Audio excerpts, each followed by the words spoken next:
ସବୁ ମୁହୂର୍ତ୍ତରେ ପ୍ରତ୍ୟେକ ସ୍ତ୍ରୀ ସ୍ୱାମୀ ପଛରେ ସବୁବେଳେ ରହିବା କଥା। ଆଉ ସବୁ ମୁହୂର୍ତ୍ତରେ ପ୍ରତ୍ୟେକ ସେକେଣ୍ଡ ମୋ ପାଇଁ ମୂଲ୍ୟବାନ। ମୋ ନାଁ ହେଉଛି ଅନିତା ପଟ୍ଟନାୟକ। ଆଜି ମୁଁ ବହୁତ ଖୁସି, ସମସ୍ତେ ଆସିଛନ୍ତି।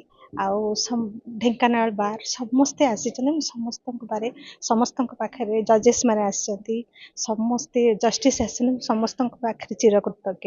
ଆଉ ମୁଁ ଆଜି ବହୁତ ଖୁସି, ତାଙ୍କର ପ୍ରଥମ ବହିଟି ଉନ୍ମୋଚନ ସେ ବହୁତ ଦିନରୁ ଭାବିଥିଲେ ଏଠି କରିବି ବୋଲି, କିନ୍ତୁ ଆଜି ସକ୍ସେସ୍ ହେଇଛନ୍ତି। ପୁଅ ଝିଅ ଯଦି ପାଖରେ ନାହାନ୍ତି, ସମସ୍ତେ ଭାଇ ପରି ଆଜି ସବୁ କରିଛନ୍ତି। ମୁଁ ବହୁତ ସପୋର୍ଟ କରେ, ମୁଁ ହାତ ଗଣ୍ଠି ଦିନରୁ ସପୋର୍ଟ କରି ଆସିଛି। ଆଉ ସବୁବେଳେ ମୁଁ କହେ, ସବୁବେଳେ ସବୁ ମୁହୂର୍ତ୍ତରେ ପ୍ରତ୍ୟେକ ସ୍ତ୍ରୀ ସ୍ୱାମୀ ପଛରେ ସବୁବେଳେ ରହିବା କଥା। ଆଉ ସବୁ ମୁହୂର୍ତ୍ତରେ ପ୍ରତ୍ୟେକ ସେକେଣ୍ଡ ମୋ ପାଇଁ ମୂଲ୍ୟବାନ। ମୁଁ ସବୁବେଳେ ତାଙ୍କୁ ସପୋର୍ଟ କରେ। ମୁଁ ତ ତାଙ୍କ ସେ ଯୋଉ ଲେଖିଛନ୍ତି, ମୁଁ ଭିତରେ ମୁଁ ବହୁତ କିଛି ଜୀବନର ଘଟଣା ତାଙ୍କର ଅଛି। ଆଉ ମୁଁ ତ ସବୁ ଅଙ୍ଗେ ଲିଭେଇଛି। ଆଉ ସେଟା ବହୁତ ବହୁତ କଷ୍ଟଦାୟକ ସେ ଜୀବନୀ ତାଙ୍କର। ଏତେ ପ୍ରାଚୁର୍ଯ୍ୟ ଭିତରେ ରହି ବାପା ମାଙ୍କର ଏତେ ବହୁତ ଯୋଗ୍ୟ ସନ୍ତାନ ହେଇ ଆଜି ବହୁତ କଷ୍ଟ ପାଇଛନ୍ତି।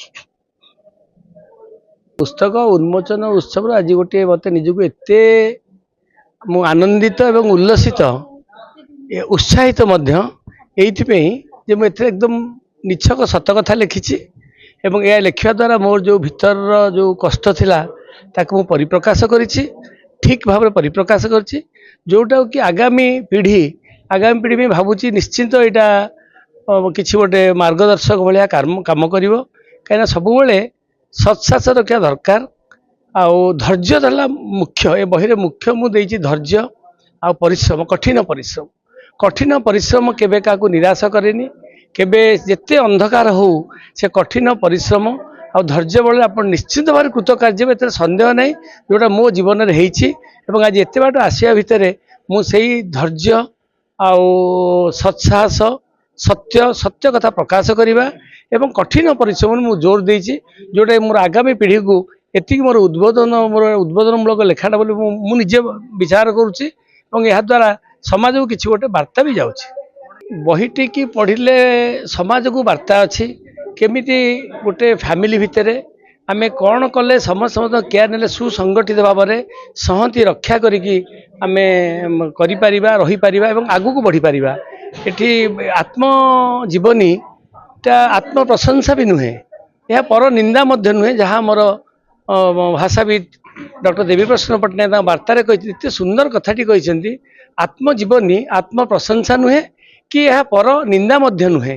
तेणु या निज जीवनर गतिपथ को किपरि भाव में सजाड़ी साइती अन्य को क्षति न पहुँचाई कौन सी खराब काम न करी कौन सी असत काम न करी आप निज लक्ष्य पथरे पहुँचे, यहाँ मूल मर्म ये बही लेखार। ढेंकानाल में यही लेखा चलो निर्भीकता भाव में लेखिले एवं सत्य कथा सब सत्य उपरे आपण अधिक जोर देवे। सत्य उपर जोर देले कौन ना प्रकृत में सत्य जुग आसूची, बहुत जल्दी सत्य जुग आसूची। आ मिथ्यार आश्रय नेले लोक केभी भी आगू जाइपारे, गोटे पाद दीपाद गले भी फेर झुंटिकी कौट ना कौट से पड़ो। एवं सत्य आधार में आप गति कले निश्चित कृतकार्य सन्देह ना।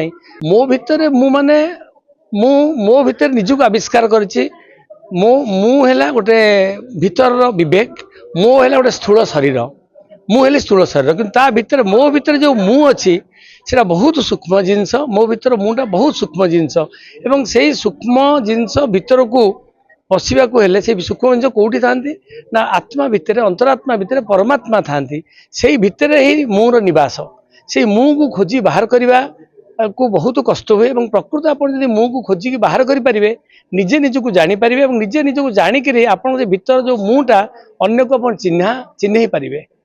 मो भितर मु गोटे यूनिक बुक जोटा गोटे भाया पुस्तक संकलन विष्णु कल्याण मंगराज एडवोकेट ढेंकानाल मोर कलिग हे प्रैक्टिस रे आमे एका बयस किंतु एमती बहुत बड़ भाई भाई लेखार मु अनुप्राणित सदा बेले।